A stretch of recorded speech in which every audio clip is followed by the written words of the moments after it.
続きまして、トビーこと田畑佑都さんによります。DIR EN GRAY Don't judge by appearance, listen です。田畑さん、よろしくお願いいたします。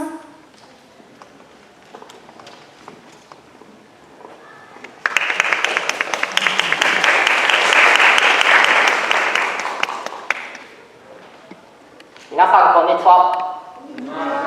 トビーこと田畑佑都です。突然ですが皆さんは僕を見てどんな印象をお持ちになりましたか？怖そう、チャラそう。実はそんなことないんです。とは言っても見た目の印象ってやっぱり大きいですよね。でも見た目だけで物事を判断してしまうのはもったいない、そう思いませんか？今日は僕が大好きなロックバンドDIR EN GRAYについてお話ししたいと思います。皆様に少しでも興味を持っていただけたら幸いです。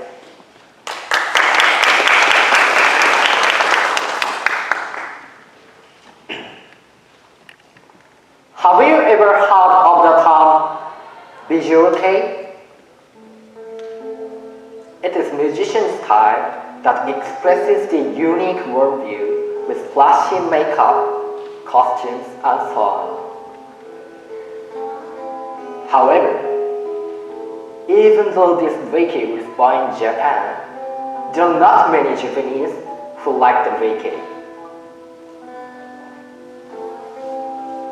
This time, I'm talking about DIR EN GRAY, a vacay rock band with enthusiastic followings both in Japan and abroad. I want to break the attraction down into 3 major pits and share with you. The first is its overwhelming sound and worldview. They formed in 1997 under the intention of reflecting the various emotional pain that people listed by phenomena caused by human weakness, folly, and ego. The dark, gruesome, based on metal and hardcore with different flavors, and they say categorization is impossible and unnecessary. And not only musical expression, but we also focus on visual expression, such as wacky makeup and fashion, extreme music videos that are also regulated, and live performances focused on details of the production.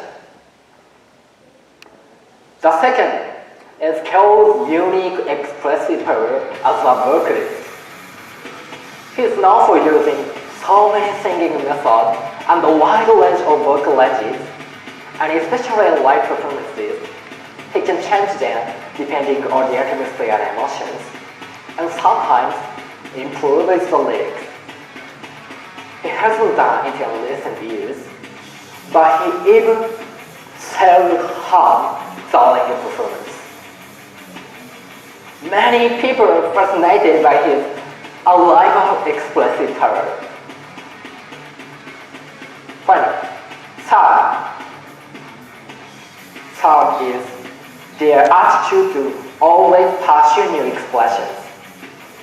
This sense of destroying and rebuilding what they have created in the past has changed the shape of the band itself.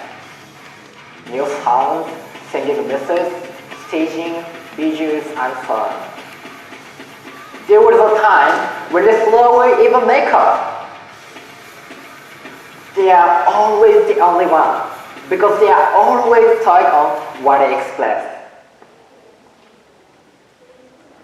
They have been known globally since they expanded overseas in 2006, which is their first Japanese band.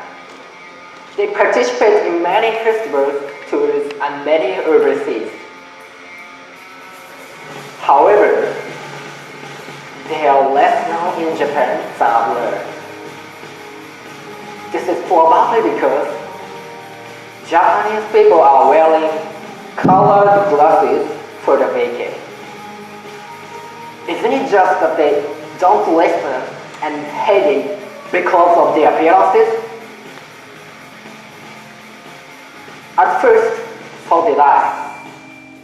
Until my friend recommended them to me, I dismissed them as fake music that really just had no content.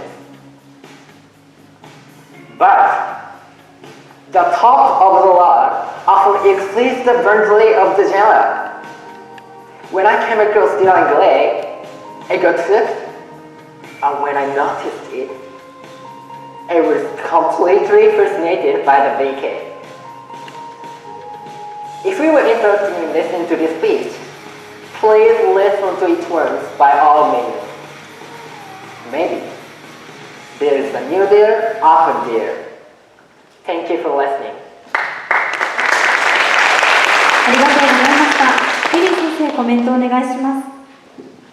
Thank you, Toby. That was a really great speech, and I really like the message about not judging by appearances, and that's something you learn from your experiences with that band. I learned it probably when I was in college. I met some guys who looked scary, right? They had tattoos all up and down their arms.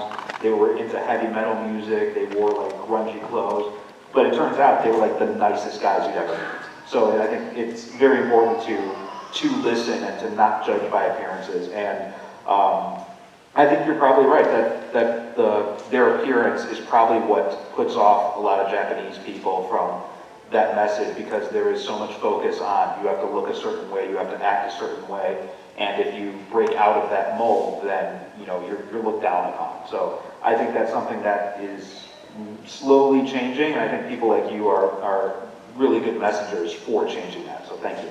Thank you. 学院長、コメントお願いします。素晴らしいスピーチでした。